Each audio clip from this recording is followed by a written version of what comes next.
Dios bendiga, iglesia, en este nuevo día que el Señor nos concede su misericordia, las cuales, como sabemos, son nuevas cada mañana. El día de hoy vamos a estar tocando el tema reconciliación por medio de la cruz, siguiendo la segunda parte del capítulo 2 a los Efesios.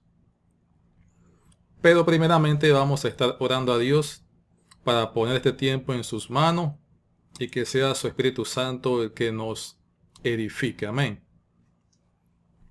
Oh Dios eterno, Padre bueno, en el nombre de Cristo Jesús nos acercamos a Dios Rey en esta hora reconociendo tu grandeza, tu poder, tu señorío, que tú estás sobre todas las cosas, aleluya, y que nada se escapa, oh Dios, de tus manos.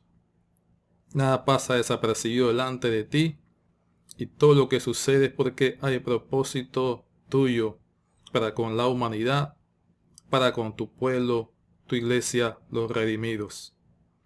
En el nombre de Jesucristo te pedimos, Señor, aleluya, que perdone nuestras faltas, nuestros errores, nuestros pecados, que nos limpies, oh Dios, que nos santifiques,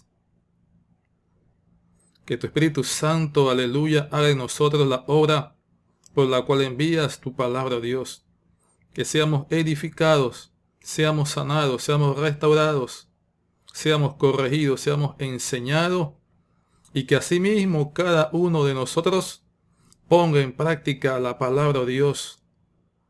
Que ella llegue a nosotros, aleluya, y que la pongamos en obra, en práctica. Podamos vivir tu palabra, Dios. En el nombre de Jesús te lo rogamos. Toma control de los aires, aleluya. Que nada nos distraiga, que nada estorbe, Dios, este tiempo. Que nada, Señor, impida que podamos concentrarnos y ser edificados. En el nombre de Jesús te lo pedimos, te lo rogamos. Te doy gracias por cada uno de mis hermanos, todos aquellos a quienes llegue esta palabra, esta enseñanza, oh Dios, para llevarnos al conocimiento pleno en Cristo Jesús y a conocer lo que tú hiciste por nosotros en aquella cruz. Gracias te damos, oh Rey, por este día, porque nos tienes con vida, con salud, aleluya, nos has preservado, porque hay propósito tuyo para con cada uno de nosotros. En el nombre de Jesús te lo pedimos, te lo rogamos. Gracias, Señor. Aleluya. Amén. Gloria a Dios. Vamos entonces a estar leyendo allí en el capítulo 2 a los Efesios. Búsquese Efesios capítulo 2 y vamos a estar leyendo desde el verso 11 al 22. Amén. El lema es reconciliación por medio de la cruz. Leemos en nombre del Padre, del Hijo y la comunión que tenemos con el Espíritu Santo. Dice así la bendita palabra de Dios. Por lo tanto, acordaos de que en otro tiempo vosotros, los gentiles, en cuanto a la carne, erais llamados incircuncisión por la llamada circuncisión hecha con mano en la carne. En aquel tiempo estabais sin Cristo, alejados de la ciudadanía de Israel y ajenos a los pactos de la promesa, sin esperanza y sin Dios en el mundo. Pero ahora en Cristo Jesús, vosotros que en otro tiempo estabais lejos, habéis sido hechos cercanos por la sangre de Cristo. Aleluya. Porque Él es nuestra paz, que de ambos pueblos hizo uno, derribando la pared intermedia de separación, aboliendo en su carne las enemistades, la ley de los mandamientos expresados en ordenanzas, para crear en sí mismo de los dos un solo y nuevo hombre, haciendo la paz, y mediante la cruz reconciliar con Dios a ambos en un solo cuerpo, matando en ella las enemistades. Y vino y anunció las buenas nuevas de paz a vosotros que estabais lejos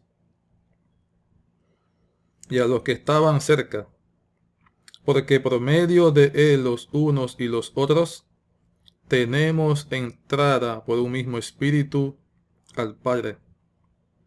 Así que ya no soy extranjeros ni advenedizos, sino conciudadanos de los santos y miembros de la familia de Dios,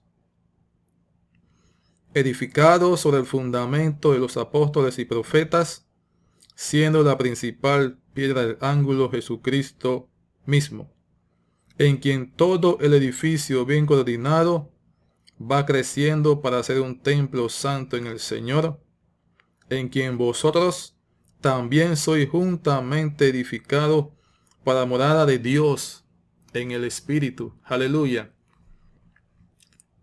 Gracias a Dios.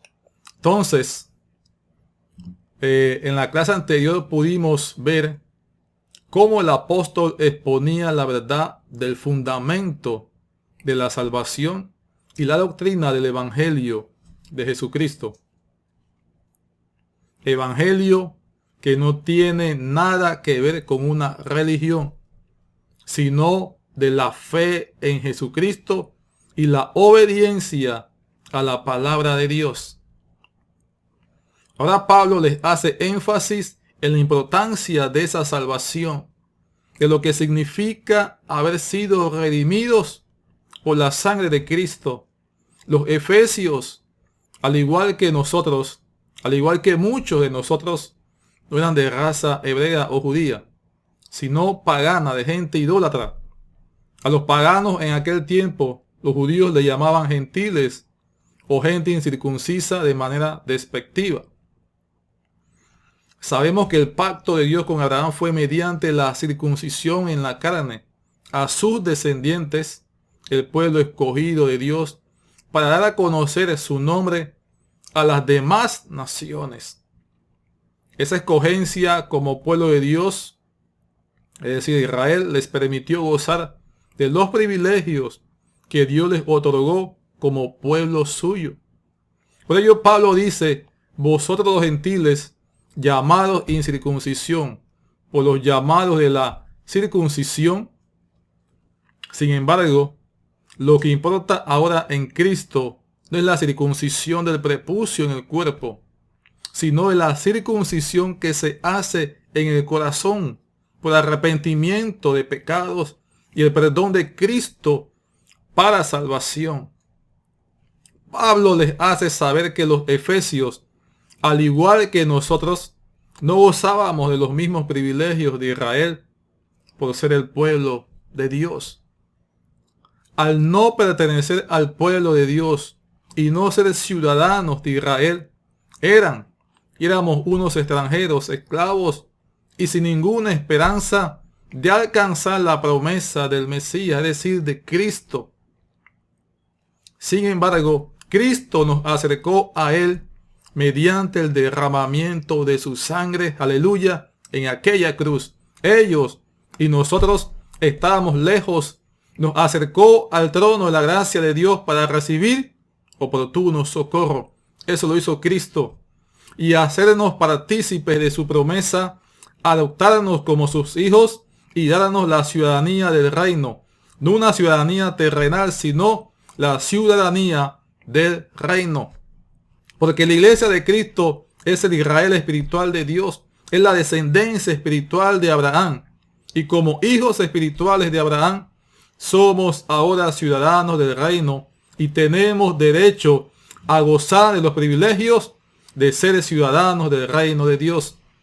Los gentiles, o llamados de la incircuncisión por tener una cultura diferente a los israelitas, no tenían una perspectiva clara acerca de la salvación eterna y de lo que sucedía después de la muerte, como sucede hoy día con mucha gente que ignora la obra de Dios y el plan de salvación y piensan que después de la muerte ya se acabó todo. No, después de la muerte viene la sentencia de Dios, y si no vives de acuerdo con sus normas y principios, Y sin el sello de la obra redentora de Cristo en tu vida, lamentablemente la eternidad no será en el cielo al lado de Cristo, sino en el lugar del lloro y crujir de dientes, como dice la Biblia, en el lugar de tormento y sufrimiento eterno.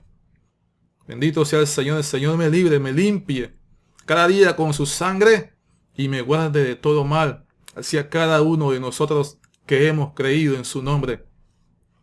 Ahora bien, como estaban sin Dios, no tenían derecho a los privilegios y a la promesa de Dios mediante Jesucristo. Pero al creer al Evangelio de Cristo y en su sangre para perdón de pecados, fueron y fuimos hechos cercanos mediante la sangre de Cristo, cuando en otro tiempo, es decir, que no conocíamos a Cristo y no habíamos puesto nuestra fe en Jesucristo y en su palabra, pero ahora como hemos creído y hemos sido restaurados, ahora somos parte de su pueblo. Note algo en el versículo 14. Observe que Pablo no dice que Jesucristo vino a traer paz, sino que Jesucristo es nuestra paz. Jesucristo es nuestra paz. Al creer por la fe en su salvación, su paz es puesta en nuestros corazones para enfrentar cualquier situación que tengamos por delante. Con la paz de Cristo en nosotros, podemos sobreponernos a las adversidades y gozarnos aún en medio de los problemas. ¿Por qué? Porque aunque estamos en este mundo, somos de Cristo. Ahora sí nos convertimos en extranjeros en esta tierra, ya que somos ciudadanos del reino de Cristo. Pero mientras estemos en este mundo, tenemos que contribuir a que sea mejor, ¿cierto? Mediante la obra de Cristo, dice Pablo, que la pared intermedia de separación que había entre ambos pueblos, es decir, los llamados circuncisos de los incircuncisos o gentiles, fue derribada. ¿Qué quiere decir Pablo con esto? Bueno, en el templo de Jerusalén habían varios atrios. Entre ellos estaba el atrio exterior, llamado el atrio de los gentiles. En ese atrio podían entrar tanto judíos como gentiles. Y el otro lado, separado por una pared, estaba el atrio de Israel, donde solo podían entrar los judíos. Pero sobre la pared que daba al templo había una inscripción que decía, es decir, esto para los judíos, para los gentiles, perdón, que cualquier gentil que pasara más allá de ese muro sería condenado a muerte. Fuerte. Pues la palabra dice en Ezequiel 44:9 que ningún extranjero e incircunciso de corazón e incircunciso de carne podía entrar en el santuario, es decir, al templo. Así que imagínense con esa inscripción puesta allí en la pared, que cualquier gentil que pasara el muro sería sentenciado a muerte. ¿Qué paz podía tener alguien a salir del atrio? El atrio era el lugar para estar en comunión con Dios. Esas personas no tenían paz. Por ello Pablo, por revelación del Espíritu, dice que ahora mediante la obra redentora de Cristo y el derramamiento de su sangre, ese muro que dividía a los gentiles de los judíos fue derribado completamente para que todos tengamos acceso a la presencia de Dios y tener también paz. Aleluya. Cristo abolió en su propio cuerpo esas ordenanzas, ya que todo era sombra de lo que había de venir y manifestarse. Esto es Cristo, aleluya, nuestro Señor y Salvador. Cristo absorbió en su muerte la ley de los mandamientos expresados en ordenanzas. Todo rudimento y rituales fueron abolidos en aquella cruz. Y Cristo nos ofrece salvación por la fe y la gracia de Dios. Y la gracia de Dios para con nosotros. Y al creer sus mandamientos y estatutos, son escritos en nuestros corazones para obediencia por amor y no por imposición. Nuestro Señor Jesucristo no solamente derribó la pared intermedia de separación y abolió las ordenanzas y rituales de los mandamientos, sino que también quebrantó y mató las enemistades que había entre Dios y los hombres por causa del pecado, y la enemistad que hay entre hombres, que había entre los hombres, que nos lleva a pleitos, contiendas, envidia, asesinatos, guerra, etc. Porque mediante su sangre somos limpiados y perdonados. Y el fruto de su Espíritu obra en nosotros, en los creyentes, haciéndonos saber que ahora somos parte de una familia, de la familia de Dios. Cuando tenemos a Cristo, las obras de la carne también tienen que morir. Por eso el enemigo de nuestra alma, el Señor lo reprenda, siempre está buscando crear divisiones en el pueblo de Dios para evitar que podamos extender su reino. En el reino de los cielos, el reino de los cielos es gozo, paz y amor en el Espíritu. Las obras de la carne son las que producen enemistad con nuestros semejantes.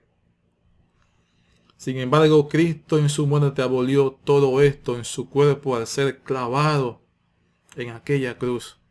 Y así hacer un solo pueblo, un solo cuerpo, donde Él es la cabeza y la piedra angular de ese pueblo.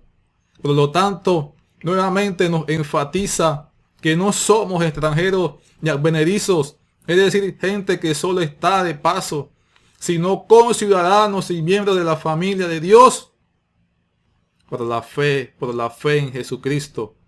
Una familia que es edificada sobre el fundamento de los apóstoles y profetas. Importante, Pablo no está diciendo que los apóstoles y profetas son el fundamento. Cristo es nuestro fundamento, ya que aclara que la piedra angular es Jesucristo. Jesucristo es nuestro fundamento. Y no que en ese momento quienes tenían a su cargo establecer los fundamentos de la fe en Cristo, la enseñanza, la predicación y la palabra de Dios, que eran los embajadores del reino, eran los apóstoles y profetas. Hoy día las iglesias locales tienen a su cargo un pastor, pero la iglesia de Cristo, al igual que una empresa, es dirigida por un gerente general. Tiene a su lado un equipo de líderes como lo son un gerente financiero, un director operativo, un director de ventas, un gerente de recursos humanos. Asimismo, la iglesia de Cristo es dirigida por un equipo ministerial compuesto por apóstoles, profetas, evangelistas, pastores y maestros. Como bien lo menciona Pablo aquí en los Efesios en el capítulo 4, el verso 11, lo veremos más adelante. También en 1 Corintios 12, verso 28. Sabemos que hoy día se tiene como figura principal en una iglesia local, como mencioné anteriormente, a un pastor, acompañado por un grupo de líderes con llamado al ministerio de la palabra y la oración, con el fin de edificar a los santos para la obra del servicio en el reino de nuestro Señor Jesucristo. Cierro con esto. La edificación y crecimiento de la iglesia para hacer un santuario sagrado a Dios y compuesto por piedras vivas hasta llegar a la estatura plena de la madurez es un trabajo constante. Requiere del esfuerzo de cada uno de nosotros, del esfuerzo que cada uno de nosotros hagamos para llegar hasta la perfección que el Señor espera de nosotros. Y cuando Él venga a buscar a su iglesia, se encuentre a sí mismo. Porque Él no viene a buscar solamente a Omar Wali. Él viene a tomarse a sí mismo, a la imagen de Él, que fue implantada en nosotros por la fe y sellada y perfeccionada por su Espíritu, para que donde Él esté, nosotros su pueblo también estemos con Él. Aleluya. Dios te bendiga. La gracia, el favor, la misericordia de Dios sea contigo y con los tuyos. Gocémonos cada día en el Señor y que cada día su palabra, aleluya, haga ese trabajo y nos perfeccione hasta aquel día. Bendiciones.